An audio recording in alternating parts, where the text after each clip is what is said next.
Sir आज Khatkar toll plaza पर पहुंचे तो किस तरीके का कार्यक्रम? देखिए, उन शहीदों को याद करने के लिए, श्रद्धांजलि देने के लिए यहाँ पर पहुंचे थे जिन्होंने तानाशाही सरकार के हलक में हाथ डाल के अपना स्वाभिमान वापस छीन लिया था। किसान के स्वाभिमान से टकराने की कोशिश की थी मोदी सरकार ने, और ये एक ऐसी लड़ाई थी जिसमें 700 किसान शहीद हुए थे।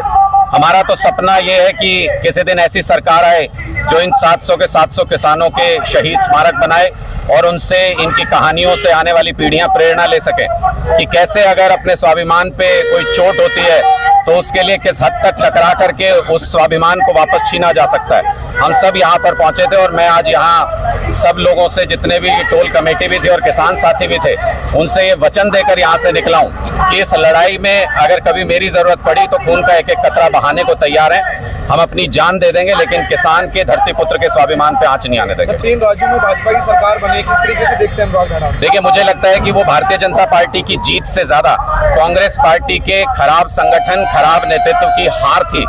और एक खुला मैदान मिलने के बावजूद बाकी सारी पार्टियों ने, आप देखिए, हमने भी उस तरीके से जोर नहीं लगाया इन सारे स्टेट्स के अंदर, सारी सीट्स पे कैंडिडेट भी नहीं दिए। एक खुला मैदान मिलने के बावजूद कांग्रेस सीधी टक्कर में भारतीय जनता पार्टी को नहीं हरा सकी। इसका मतलब कांग्रेस के बस की बात नहीं है भारतीय जनता पार्टी को हराना। अब ये बीड़ा किसी मजबूत विकल्प को उठाना पड़ेगा। आम आदमी पार्टी देश भर में और हरियाणा में वो विकल्प बनने के लिए तैयार है। सर, इंडिया गठबंधन की बात निरंतर चल रही है, क्या लग रहा है गठबंधन होना चाहिए? क्योंकि सशक्त कहीं ना कहीं भाजपा सरकार आक्रामक दिखाई दी है। देखिए, मुझे लगता है कि इंडिया गठबंधन एक मुद्दे पर आधारित है और मुद्दा यह है कि भाजपा लोकतंत्र खत्म करना चाहती है, देश में तानाशाही लाना चाहती है।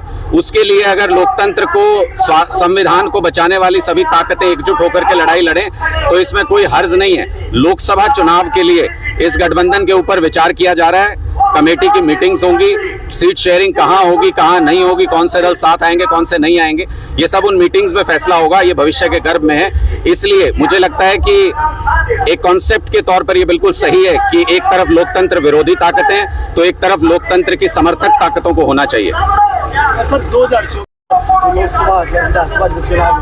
देखिए, आम आदमी पार्टी हरियाणा में, हमने पहले ही ऐलान किया अरविंद केजरीवाल जी ने कि तीसरी सरकार आम आदमी पार्टी की हरियाणा में बनने जा रही है। 90 की 90 विधानसभा सीटों पर और 10 की 10 लोकसभा सीटों पर हम मजबूत तैयारी कर रहे हैं। एक एक गांव के अंदर अपना संगठन बना रहे हैं। जब लोकसभा के लिए कोऑर्डिनेशन कमेटी की बैठक होगी, उसमें सीट शेयरिंग होती है या नहीं होती है, उसके हिसाब से हमारा पार्टी हाईकमान फैसला लेगा। लेकिन विधानसभा के बारे में हम बिल्कुल स्पष्ट फैसला ले चुके हैं कि 90 की 90 विधानसभा सीटों पर आम आदमी पार्टी अपने दम पे चुनाव लड़ेगी। पंजाब से भी ज्यादा बहुमत लेकर सरकार बनाएंगे। क्या रणनीति रहेगी कि मतलब गांव तक पहुंचे, युवा लगा आबादी पहुंचे? रणनीति सिर्फ एक है, ये सारे लोग, मैं एक एक गांव, पिछले 1 साल 1.5 साल में मैं 1000 से ज्यादा गाँव में जनसभाएं की है मैंने। लोगों के मुंह पे एक ही बात है कि इन पॉलिटिकल पार्टियों से तंग आगे जी, एक बार वो, इनसे परेशान हो चुके हैं। लोग परेशान हैं इनकी नीतियों से।